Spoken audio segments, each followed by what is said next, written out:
everyone, it's John. Glad to be back, but I'm not cooking today. We're not cooking any dishes or anything like that. I think in the upcoming weeks I'm going to be starting to do some recipes, so watch out for that. So today I am going to be going over something that I've been using, or the whole family has been using for the past, I would say, a good 8 months or so. And that is the Nespresso. So to be specific, this is the Nespresso Lattissima, and this is the Lattissima Vertuo. There's two versions of this machine. I guess the original version and the Vertuo version. And there's a couple of other manufacturers that make the Nespresso machines for Nespresso, and one of them is DeLonghi, and I think there's a couple of others. But again, what makes them different is between the first version, the original version, and the newer version are those pods that I was talking about, and these right here. The pods look like these, and these are made of aluminum. So there are different sizes of these, and like if you're making different types of coffees, there's this size, there's also a bigger size, then you have the smaller versions like this that usually contain espresso, and that just depends on the type of coffee that you're trying to make, right? Either regular coffee, a more robust flavored coffee, or if you're making espresso or cappuccino, then you have those as well. So there's a myriad of different types of coffees that you can use or you can buy and then use. Similar to the Keurig machines, it's you put the pod in, so you open up the machine, and you put in your new pod, for example, like this, you close it, and you're ready to rock and roll. For this particular machine, it's you have these other controls up here. It allows you to make cappuccino right here. It allows you to make a latte, which is the middle one, and then that cloud-looking thing right here allows you to basically add more steamed milk to your coffee. And the steamed milk comes from this particular receptacle right here. So if it's not obvious enough, right, these are removable. Obviously you have to wash this. The straw, or this little pipe, also needs to be cleaned. So I do not put it in the dishwasher. I hand wash it, let it dry, put it back in. So that's using it on a normal basis. Like if you're drinking coffee, like what we do is we usually have our latte, our cappuccino at night. I usually clean this or wash this every night, let it dry, and it's ready for the next use.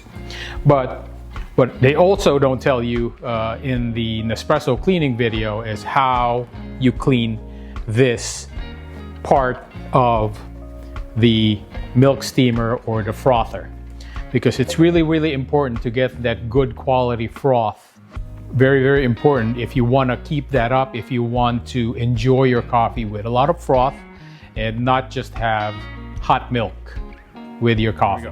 So this is, in my opinion, the most important part of the milk steaming process, this particular contraption that they have, because this is where the steamed milk flows through. The first thing that I like to do is I like to look at this part of the machine.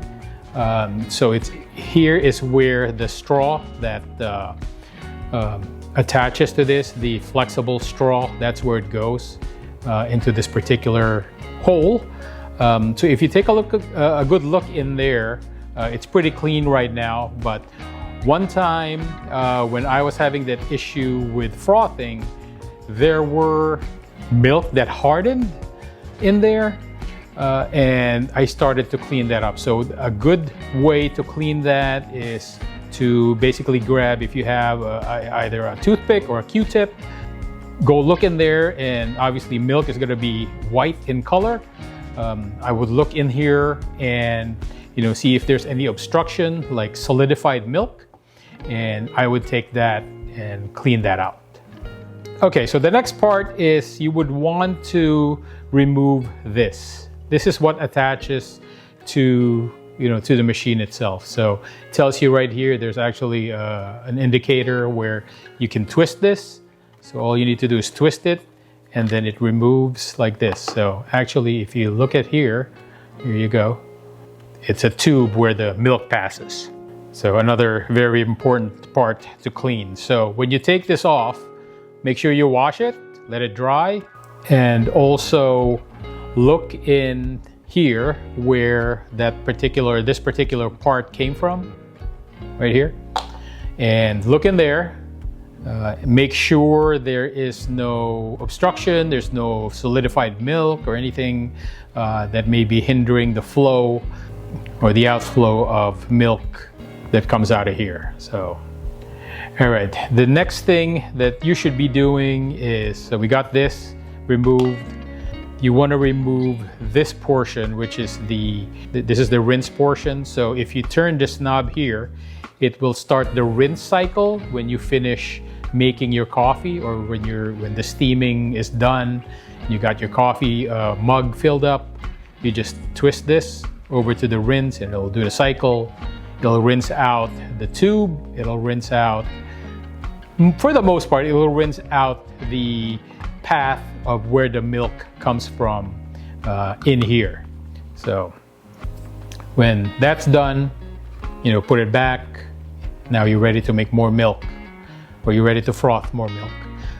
But if you're going to be cleaning this, twist it over to this portion right here, so you can remove this whole thing, and it exposes another area.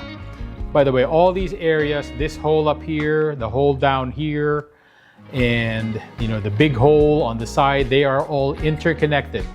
And what I usually try to do is I get some hot water from the sink, from the faucet, and I run hot water through here, and to make sure everything, if there's any solidified milk, it gets washed away, it gets melted away, so to speak.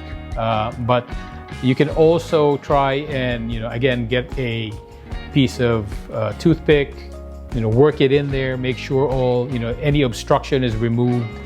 So, pretty easy. Again, you can also wash this part right here, the one that goes on top, the one that goes right there, and let everything dry.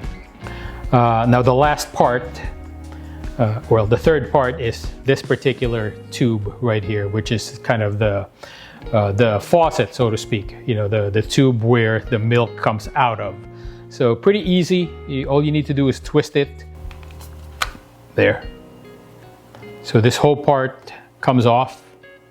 So if you look in there, there's actually white stuff in there. So see? The other part is the actual tube right here.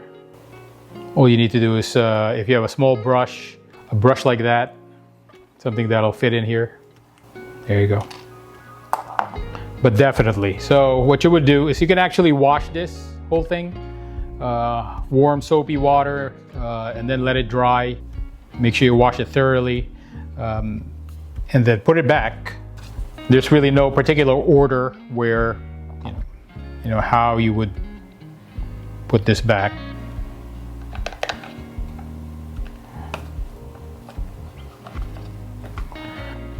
And then there you go.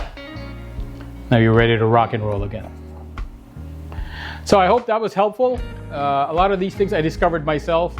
It may be in a manual somewhere, but as guys, right? We don't really read manuals. If you have any other questions regarding this particular, the cleaning steps, or if you have any questions with regard to that particular machine, if you're thinking about buying one, shoot me a message. You can either email me, or you can post a message down below on this video, and I'll try to get to it as soon as I can. So thank you for hanging out with me. John, Foodie A1C. I'll see you on the next one. Peace. I'm out.